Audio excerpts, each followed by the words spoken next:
Hello everybody, and welcome to episode 6 of the GeminiKast. My name is Gerard Katz, and today I am joined by one of our previous guest hosts, Mr. Jonah Ross. Gerard, did you know that the first recorded high five was in 1977?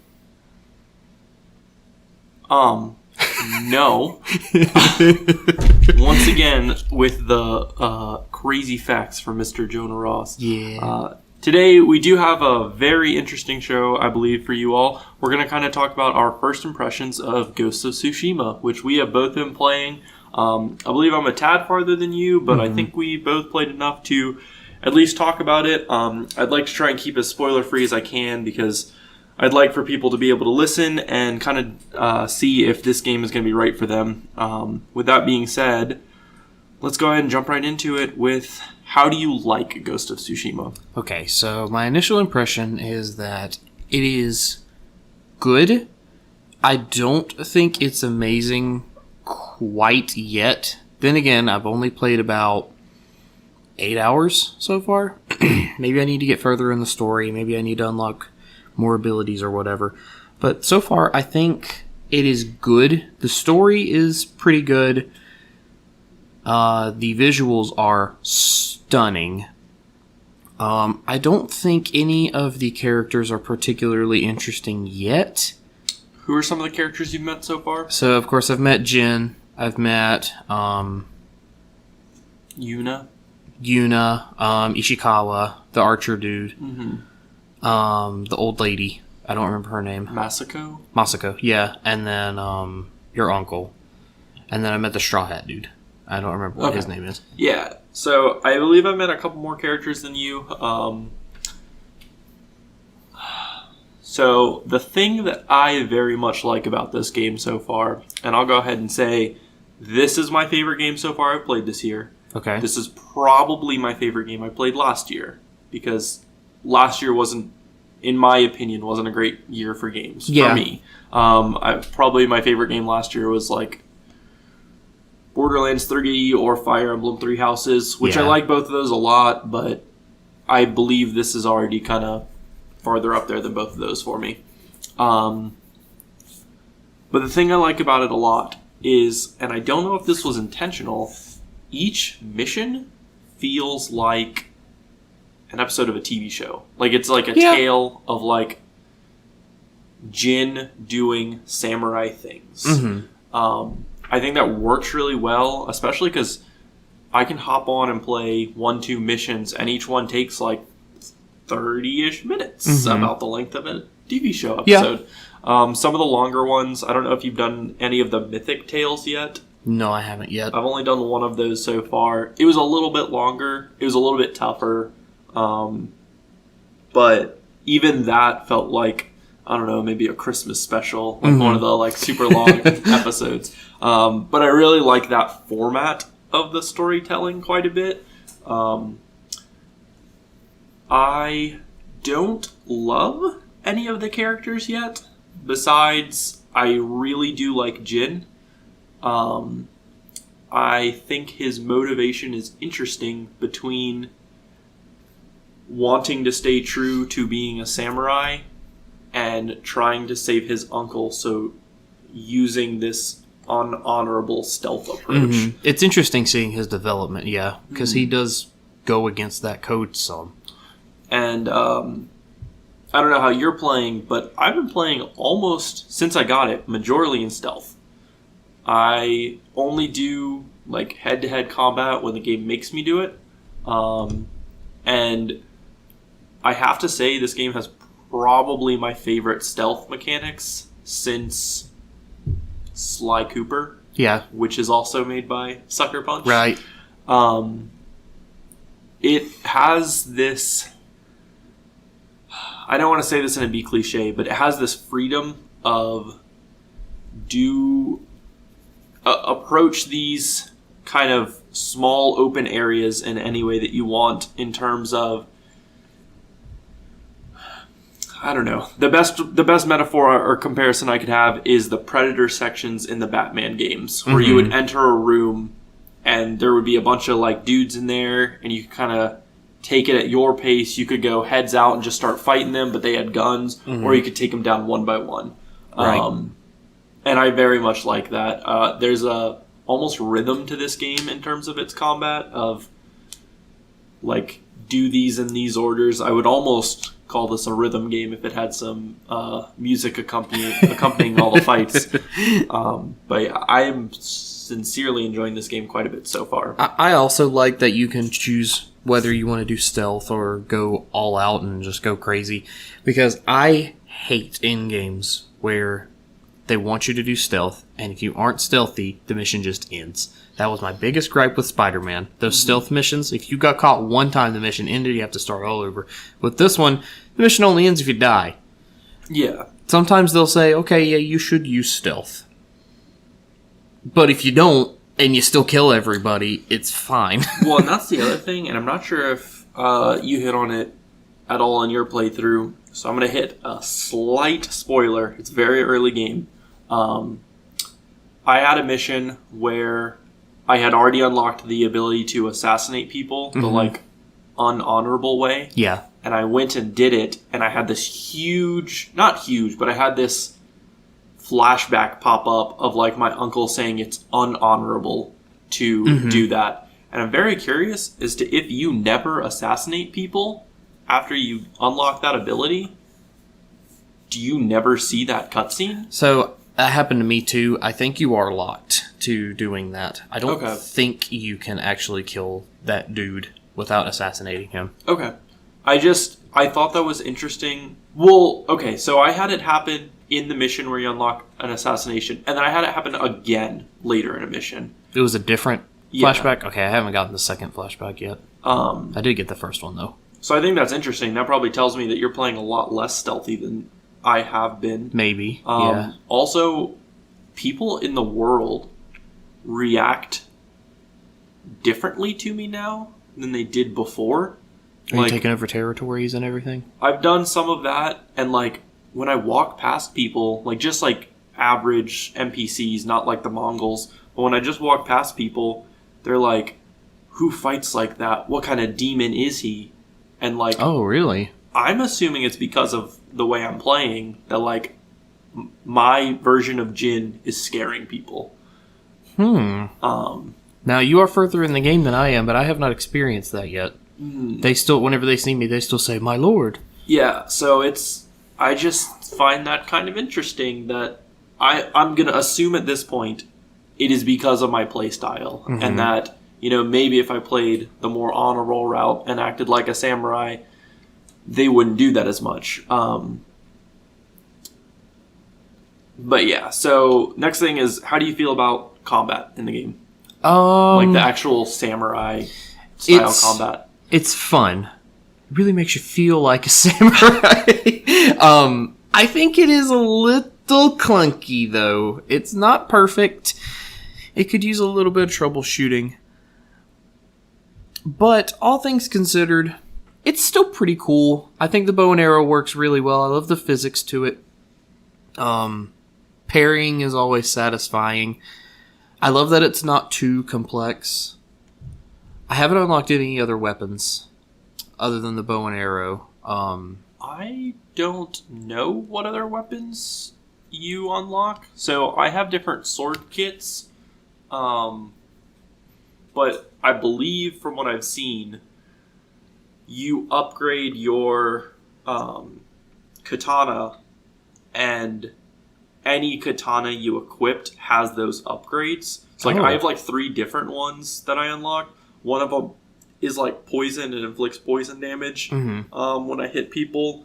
The other one I actually got from the Mythic quest, and I don't really want to spoil that because it's a really cool Mythic quest, or Mythic tale, and it was a really cool one to acquire, and I believe that's actually the one that I'm using now. But I believe when you go to like the swordsmiths and stuff to upgrade your weapons, that you just upgrade your entire katana or your entire... He has like that secondary, I don't know what it's called, the dagger. Yeah. Like it's like a shorter katana, and that's what he uses for assassinations. But yeah, I think that's an interesting thing where like the special effects of the katana and the appearance of the katana are not tied to your upgrade path. So you can keep upgrading, and it gives you the freedom to kind of swap between different weapons depending on how you want to do stuff. Right. It gets rid of that irritant where you think, oh, well, this weapon looks cooler, but this one has better stats and everything. Mm-hmm. And then the other system that I find kind of strange at the moment is the charms, I believe is what they're called. Mm-hmm. You can like equip them to your weapon. Yeah.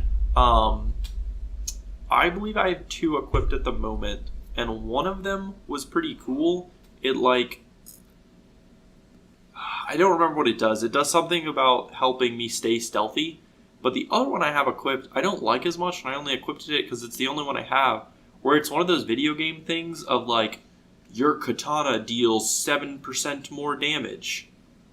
And like, I don't like when video games increase my damage by like those minuscule little numbers. Yeah. That like, I'm not one of those building the perfect build kind of guy. Mm-hmm. Like, I'm not gonna try and max min all my stats. Yeah.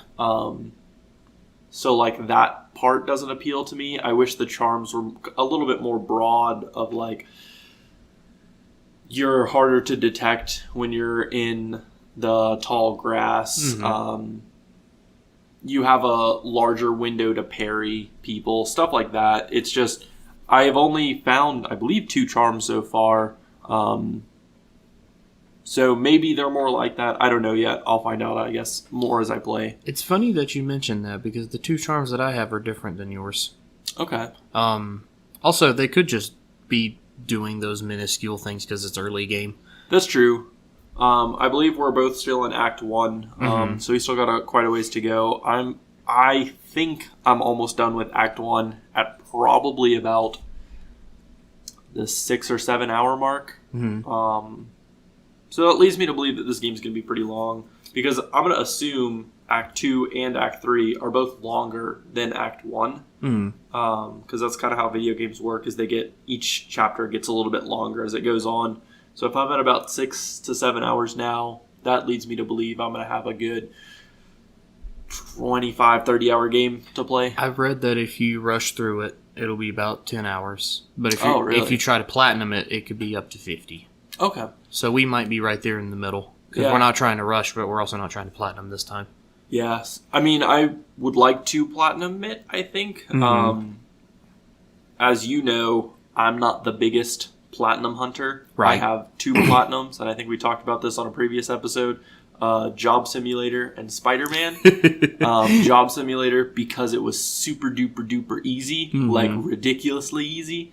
And Spider-Man, because I enjoyed the game so much. And I can genuinely say, I think this is the first game since that I've enjoyed as much as Spider-Man. Okay. And I am leaning towards trying to get that platinum. I probably will try and go for it too. I'm just not right now. Maybe on a second playthrough.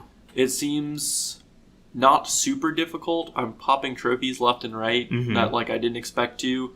From some other sources that I had read, one playthrough of the game would probably get you about 90% of the trophies. And then you'll just have to go and find the rest of the collectibles, do the rest of the side quests, that kind of stuff. Is there a New Game Plus with this? I actually don't know. Maybe. If it's like God of War or Spider-Man, maybe they'll release it a month after the game came out, because that's what they did with both of those. They just released it as a patch later. That would be cool. That'd make platinum hunting a lot easier. But yeah, I like the game a lot so far. Like I said, I really like Jin. Do you have any, at the moment, complaints about the game? My biggest complaint is really the combat, but even it is fun. Oh, yeah, I have one complaint, and I know it was on purpose. I don't like that there isn't a fast travel.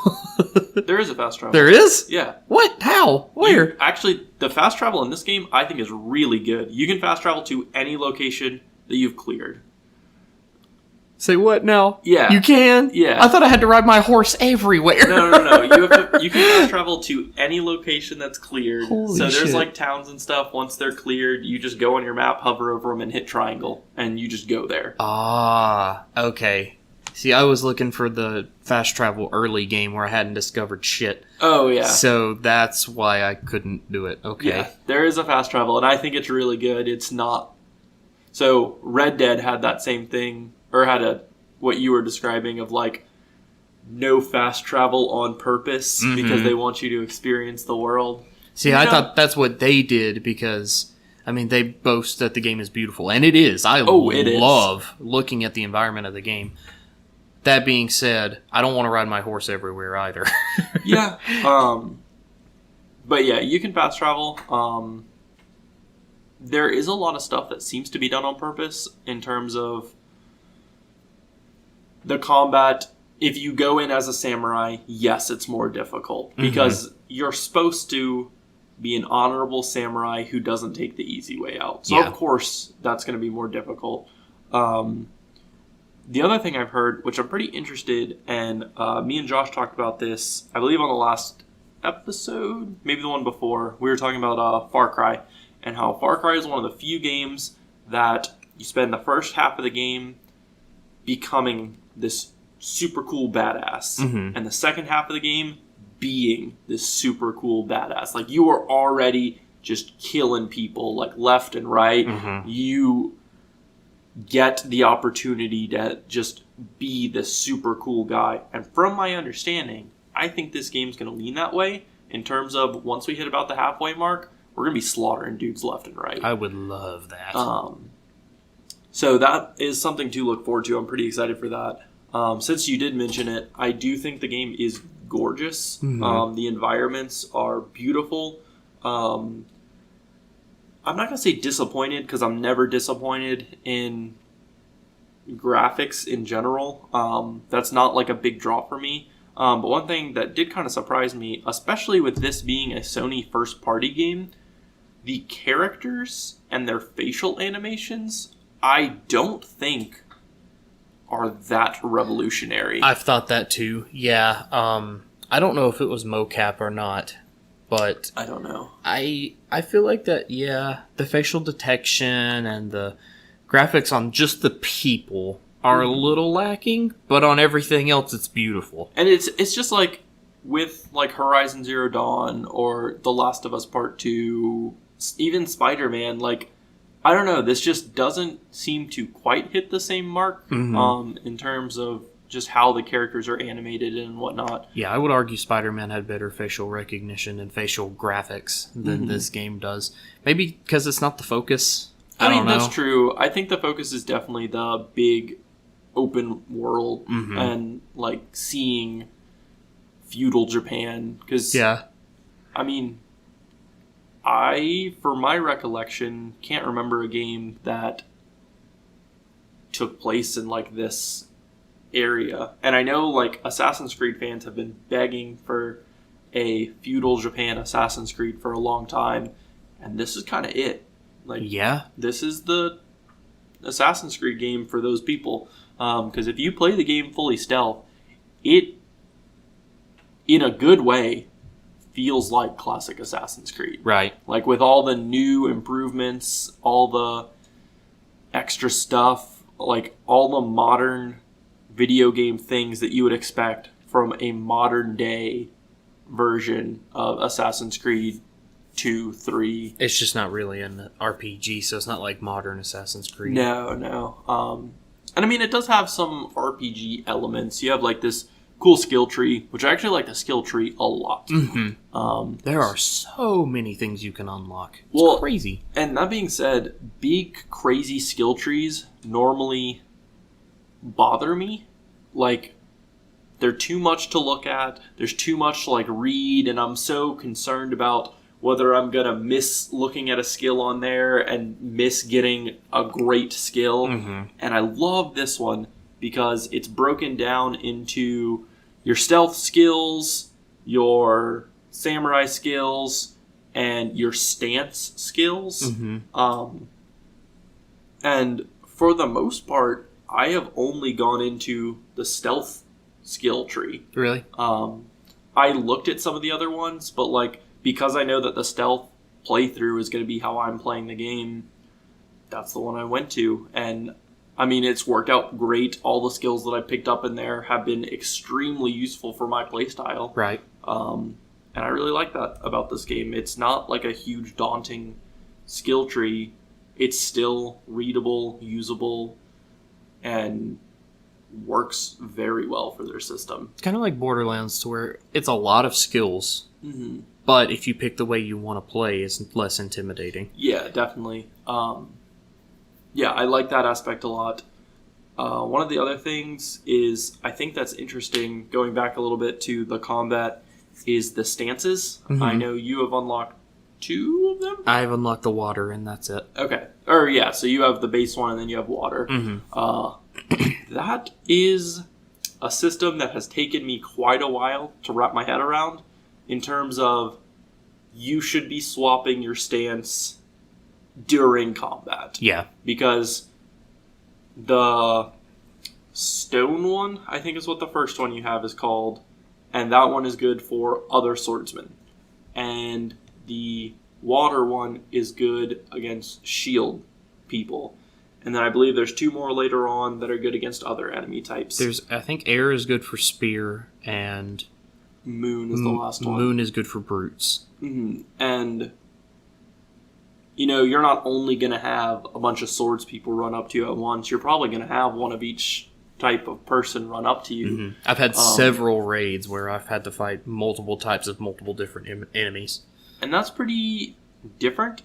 Like I said, it has taken me a while to adapt to swapping stances between the 2 that I have at the moment. Because, in all honesty, the stone stance is just not as good against the shield people, and the water stance is just not as good against the sword people. That could be part of my complaint, because one big thing, like I've said, is the combat. One big thing I have a complaint about is it's hard to break people's endurance. Maybe that's because I don't have the other stances fully unlocked yet. Maybe it'll be more fun that way. It's just definitely one of those games, I feel like if I put it down and try and come back to it in a month, in 2 months, I am not going to remember how to play. Yeah, it's a lot to take in. This game has a command on every single button. And not even a command on every single button. But if you hold right trigger, there's a new command on most of the buttons. And if you hold left trigger, there's a new command on most of those buttons. Yep. There are a bunch of weapons that require you to push L1 and then a button, and there's 6 of them. The little, the kunai and shit like that. Yeah. And it's just, I'm in the flow of it right now. But I feel like if I put this game down for too long, I'm going to forget. And then, the other one is, most games do not use the PS4 touchpad. Almost at all.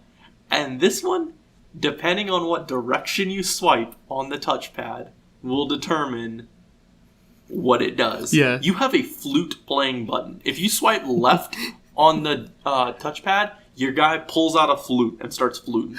You also have a seppuku button. I don't know if you knew that or not. No. If you swipe right, you'll kill yourself. Yeah. I did it on... That puts away your sword. Oh, is that what it does? Yeah. I was on my sword and I swiped right and it looked like he was stabbing himself. No, it puts away his sword. That's the put away button. My bad. I thought it was a seppuku button. If you swipe down, you bow at people. Okay. And from what I've been told, try and bow at things, because sometimes random stuff will happen. Ooh. If you just bow at things in environments. I don't know to what extent and how many of those exist in the game, but I've been told there are some cool ones that if you bow to them, stuff will happen. I'm not going to spoil it. Can I bow to a bear? I wouldn't. He'll probably eat you like your salami. Well, you don't know that. Maybe you can walk up to the bear, bow to him, and he'll bow back, and he won't eat you. That's true. Go for it. I'm going to go for it. Okay. I'll let you know how it goes. We are going to go ahead and take this opportunity to take a quick break and hear a message from our sponsors. So with that, we will be right back. It's Raid Shadow Legends. It's not Raid Shadow Legends. Aww. And welcome back. So now that we've talked a bit about Ghost of Tsushima, the first thing I do want to ask you is if you had to give it a 1 to 10 rating right now, where are you falling? Just a soft rating. Just kind of, what are you thinking right now? At the moment, probably a 7. Okay. I would recommend it, but I need to play more of it, so I can't give it a higher score. Maybe by the end of it, it'll be a 10 out of 10. Who knows? I'm definitely leaning, I think a little higher than you. Like I said, I'm enjoying it quite a bit. I don't want to like iron down a number right now, but with everything that we've kind of talked about, I mean, I'm definitely leaning towards 8.5 to 9. I see a lot of potential in this game, and I just, it's the first one in a while. I can't wait to go back to. I'm constantly, when I'm not playing it, thinking about going to play it. Mm-hmm. So I'm pretty excited. Now I thought what would be pretty cool is we're going to go ahead and discuss a new thing on the show that I would like for us to have yearly, and you all probably know it as the Game of the Year discussions and whatnot, and most big news outlets, and especially the actual Game of the Year awards at the end of each year, offer up their picks for the best Game of the Year. And I'd like for that to be something that we do as well. So we're going to introduce, you've heard of the Golden Globes. How about the Golden Cats? Boo. But yeah, the name is a work in progress at the moment. But for now, we're going to stick to the Golden Cats. And I thought it'd be a kind of a cool time. We're a little over halfway through the year to check in and see what are our current contenders for Game of the Year. So let's go ahead and kick it off. Give me a couple games that have come out this year that you have thoroughly enjoyed. Persona 5 Royal, easy, is number one for me. Final Fantasy VII Remake has been fun so far. I still need to play more of it. Animal Crossing has been great. I need to play more of it, though. I haven't played enough. If you had to pick one at the moment. Persona 5 Royal. Persona 5? Easy. Okay. That is subject to change with Avengers and Cyberpunk coming out, though. That is definitely the other thing I want to talk about is games that are coming out soon that you're excited for, that you think could be on your Game of the Year list. Avengers and Cyberpunk, definitely. Those are the big two. Those are the two biggest. I don't think there's anything else off the top of my head. I will say for me personally, this second half of the year is going to be way bigger than the first half of the year. I have not really had anything major to play until Ghost of Tsushima now. Mm-hmm. I played quite a bit of Animal Crossing. I loved Animal Crossing.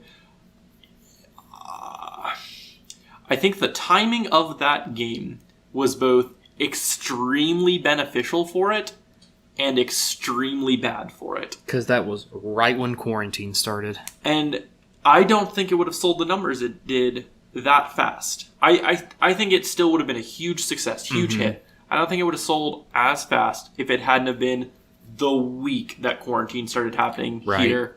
And that's a game you can sink tons of hours into. And I think that's the reason why the timing was also poor for it, is instead of playing it the way that people were supposed to, of hop on for 30 minutes to an hour each day, people played it for 6 hours in a day. Mm-hmm. Like, they played it nonstop. And so, at least that's what I did, and I burnt out on it very quickly. Yeah. I haven't had the motivation to go back to it in quite some time now. I mean, they've added so much stuff since then, but, like, in all honesty, and I don't like to say this very much, because I hate the argument, I played this game wrong. Like, I hate the argument when people tell you that, like, you played a game wrong, because, like, it's a game. You play it how you want to. Yeah. Like, if you want to use cheats and stuff, that's awesome. There are several games I've played where I've used cheats and whatnot. Fallout 4, I gave myself infinite stim packs and infinite nuka bombs, and just ran through there throwing bombs at people. Right. And, you know, I had a great time. I thoroughly enjoyed it. So, like, I'm not going to tell people how to play their games, but, like, personally, I believe I played Animal Crossing wrong. Like, I did not play it the way I wish I had. Yeah. I believe if you have fun with the game, you're not playing it wrong. But I do think it's starting to die down a bit because everyone played it so much, so fast. Everyone's burnt out on it already, unless they got it kind of late. I have friends that bought it day one, Like, they still play it occasionally, but they don't play it as much as they used to. And it's sad because Nintendo is still making these events that come out pretty frequently, like every so often. And people don't really know about them or do anything about it because they're burnt out on it already. The first 2 months, I made sure to have caught every bug and every fish that was going to leave at the end of the month. That way I didn't have to wait. I haven't done that since. I'm missing so many bugs and fish that, like, I needed to have caught before, and I just didn't end up doing it. And they've added new ones now. Like, there's an art exhibit now. I haven't gotten a single piece of art. You can now go diving and collect, like, clams and lobsters and, like, deep sea critters, and I haven't done any of that. There's a lot of stuff I just haven't even touched. And it's one I'd like to go back to at some point. I think genuinely what I might be waiting on is just so much content to have come out that I can once again hop in and sink a bunch of time into. Yeah. Because you've almost completely finished your island. I mean, as much as you can finish an island. Like, most people will say their island's always a work in progress. But I mean, I have 10 villagers. In fairness, I do hate several of my villagers. So I guess I could try and kick them out and recruit new ones. But yeah, it's just one that I've kind of fallen off of.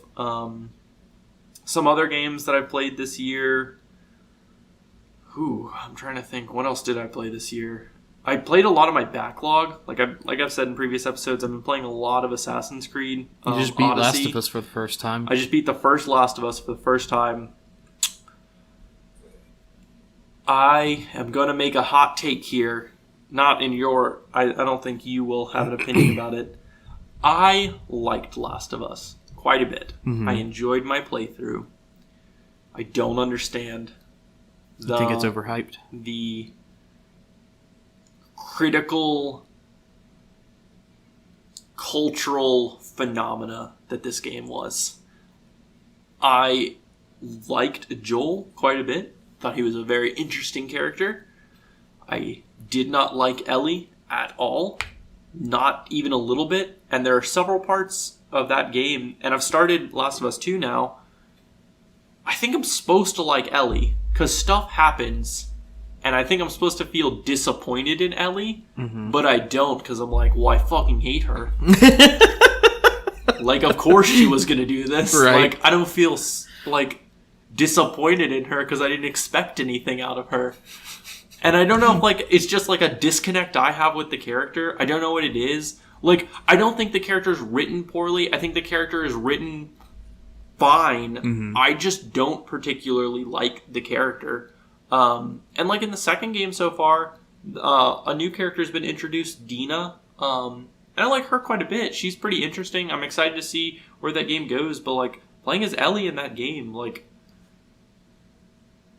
I already am just, like, I don't particularly like Ellie that much. And I know that game has so much just bad vibes around it right now with people being, in all honesty, I'm just going to say people being shitty towards developers and voice actors and all this stuff and even writers for the game. And there's no room for that. If you don't like a game, if you don't like a character, don't play it. Move on. Have you heard these people getting onto the voice actor for Abby because they don't like the character that she's playing? Sending death threats and stuff. That's fucking ridiculous. It's like when Last Jedi came out. I'm a huge proponent. I do not like that movie in the slightest. And when that movie came out, people were doing the same thing of sending death threats to the actress who played Rose. Kelly Marie Tran, I think is her name.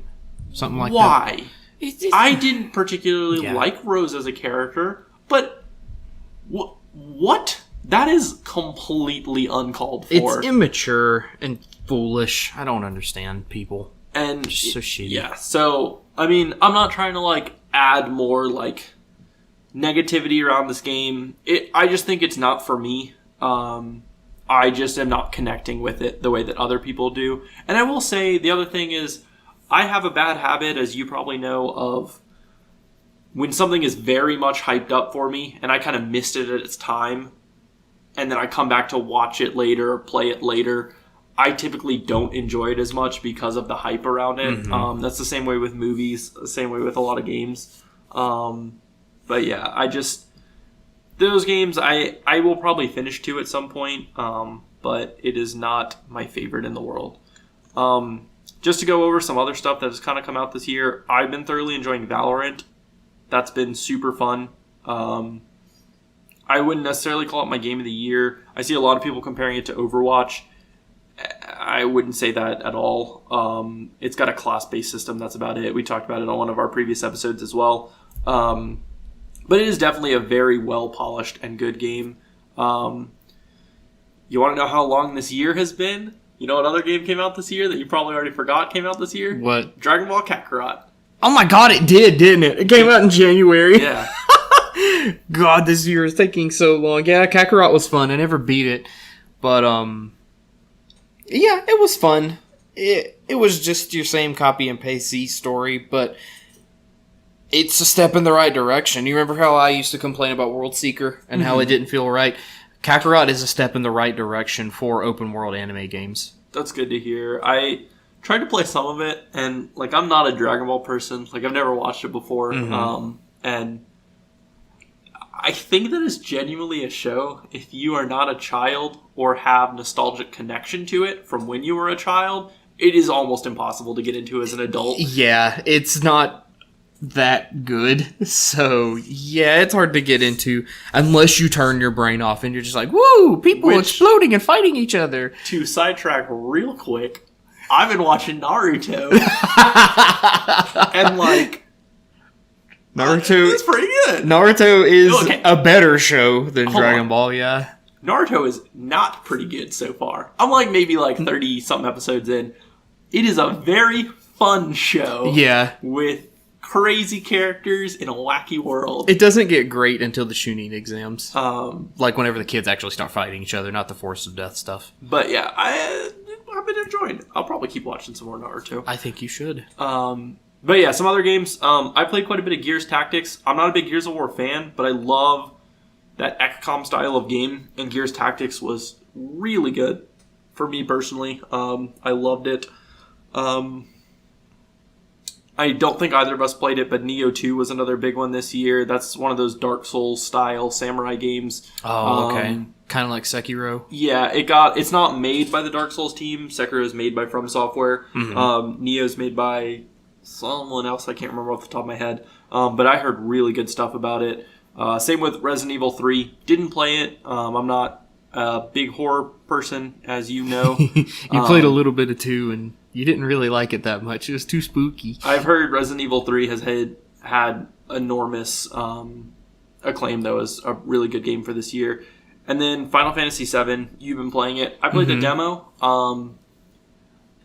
It is one I'm interested in, and I may give it a try at some point. The demo didn't quite hook me, and I do not have nostalgia for the original version of it. Yeah. JRPGs are typically a hard sell for me, just because there's so many, like we were talking about earlier, max, min, numbers, stats, meters, all this stuff to keep track of. There's a lot of moving parts. And it's not turn-based anymore. It's pretty much Kingdom Hearts. So if you don't really like the Kingdom Hearts combat style, which I don't think you do, I didn't love it. Then you probably won't like it. It is one I definitely want to give a try to. Like, I'll definitely play it at some point. I don't know if I'll finish it, but I will give it at least its good try. And then some other games coming out this year that we're excited about. Cannot wait for Cyberpunk. Oh, yeah. That is definitely, at the moment, I think, a huge contender for the Golden Cat. Oh, yeah. Yeah, it's got a great developer behind it. So much to promise. Like, it's gonna be huge. Keanu Reeves. Yeah. Personally, Watch Dogs Legions, I'm super pumped for. Right. I know I'm probably in actually a huge minority on that. Those games don't sell very well. Oh, and they I know don't? people are not super Ubisoft fans. But I'm pretty pumped for Watch Dogs Legions. Assassin's Creed Valhalla looks super cool. Yeah, it does. There's so many big open world RPG or action RPG stuff coming out this year. I think I'm going to eventually have to kind of pick and choose what I play. So Assassin's Creed may need to wait until next year, but we'll see. Could have a sale for it and then get it then. Yeah. The other one that the 2 PS5 games that I'm really excited for that are planned for this year are Spider-Man, which will definitely be a day one play for me. As long as I can get a PlayStation on day one, which I'm actually starting to worry about now. I'm hoping PlayStation manufactures enough to like have them available for everyone. Sure they will, especially with everything that's going on. They know they can sell out easy. I remember when the PS4 came out, they were very hard to actually get them. Oh, really? The first 2, even 3 months that they came out, it was very hard to actually get a PS4. Oh. And I'm worried that the PS5 is going to kind of follow in that again. But Deathloop is another one, which I don't think has a release date yet, but I'm pretty excited from... I believe it's from the team that makes Dishonored, which I love the Dishonored series. So I'm pretty excited for that. So I think this year has a lot of good contenders for the Golden Cat. You forgot about Game of the Year. What that is? Bug Snacks. Oh. That's going to have its own category of most impactful game of the year. The GOAT Award. That's going to be Game of the Decade. There we go. We just started it. But yeah, so lots of cool stuff on the horizon for this year. Crash 4 comes out too. I completely forgot about that. I know you don't really care for that, but that's supposed to come out this year. I'm pretty excited for that. I guess that's cool. Oh my god, shut up. I would rather a new Sly Cooper game. Well, I would rather a new Spyro, but at least we're getting something. Or a Ratchet and Clank. Which we are getting that. Yeah, we're getting that. I'm an idiot. But yeah, so we are now going to go ahead and move over to the GeminiKast Question Cup. So you have not been on since we kind of had to change the rules, so I'm going to go over all of them real quick. Okay. Every week on the show, my guest hosts will work together while also competing in the cup. At the end of the calendar year, the guest who has the most points will win a special surprise. You will have 30 yes or no questions to guess the video game character, location, or item I am thinking of. If you guess in 10 questions, you will receive 10 points. If you guess in 20 questions or under, you will receive 2 points. If you guess in 30 questions or under, you will receive 1 point. You may take only one guess as to what the actual answer is, and viewers are welcome to submit suggestions for the Question Cup to me at GeminiKast@gmail.com. That's GeminiKast@gmail.com. And with that being said, you may begin your questioning. Okay, so... is this a character? Yes. Okay.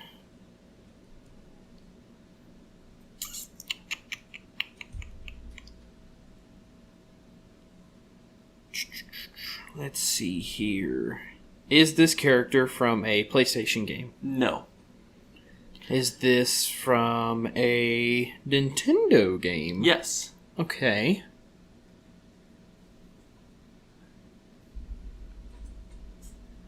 Is this character in Smash Brothers?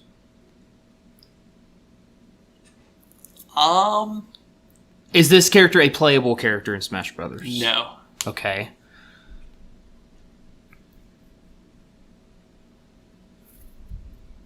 Do do do do do do do do. This is the GeminiKast music soundtrack. Is this character from the Mario series? No. That is Okay. 5 questions. It's 5.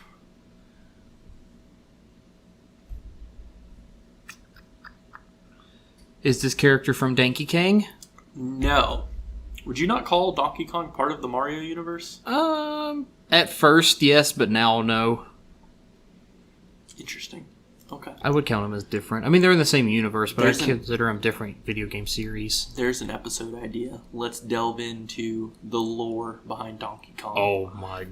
We could spend 3 hours talking about how complex Nintendo lore is. Is this character from the Zelda series? No. No? Okay.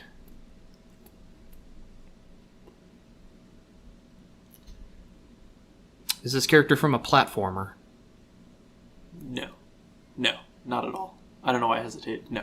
Okay.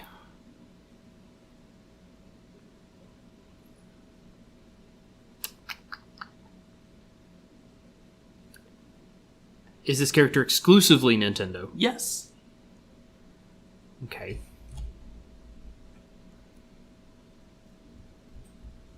That is 9 questions. You got one more if you want the 3 points. I don't think I'm getting those 3 points, so let's just go for the 2. Okay. Is this character from Animal Crossing? No. Okay. So that was 10 questions. Is this character from Pokemon? Yes. Oh, that's hard. Okay. Is this character a Pokemon? Yes. Okay. Well, are Ultra Beast Pokemon... No, I'm kidding. Oh my god. No, they're not. Okay. Alright, so we've slimmed it down here. Gen 1? Yes. Okay. Legendary? No. Starter? No. That's 15. That's 15. Okay. Water type? Yep. That doesn't really slim it down much. Is it a dual type? I'm an idiot. Think of your next question. Okay. Let me see, because I don't know. I believe so.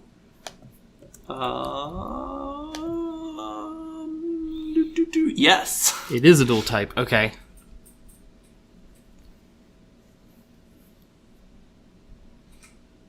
Is the second typing psychic? No.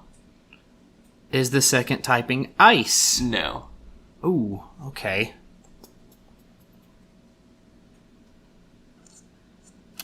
You got one more question to get it for the 2 points. It says dual type. It's not psychic and it's not ice.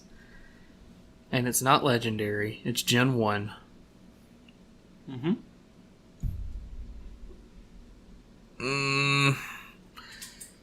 I think I got it, but I want to be safe. Because if I get it wrong, I don't get any.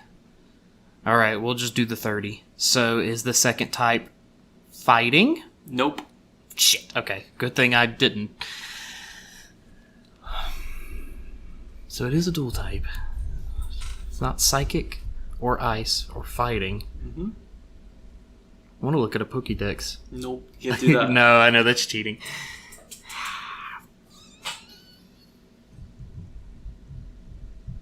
I'm going to clarify one thing real quick. Okay. I am not 100% positive it was dual type during Gen 1. I don't want that to, like, throw you off, but, like... Pokemon types do change. I know it is definitely now. Water type. It is a dual type. Oh, it's a dual type now. Yeah. I'm fairly sure it was at Gen 1. Wow, this is proving what a Pokemon fan I am. Yes. A type that could have changed. I don't know. I don't want that to, like, throw you off, so just don't harp on that too much. So you're going by what its typing is now? Yes. There's its second type flying? Yes.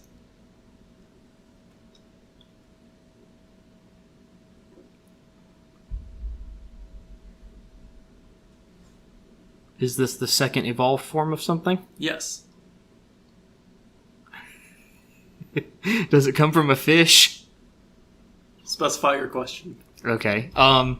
Is the pre-evolution of this Pokemon a fish? Yes. Okay, I would like to answer the question. Okay, what is it? Is it Gyarados? It is Gyarados. Yes! In 24 questions, which gives you one more point on the board.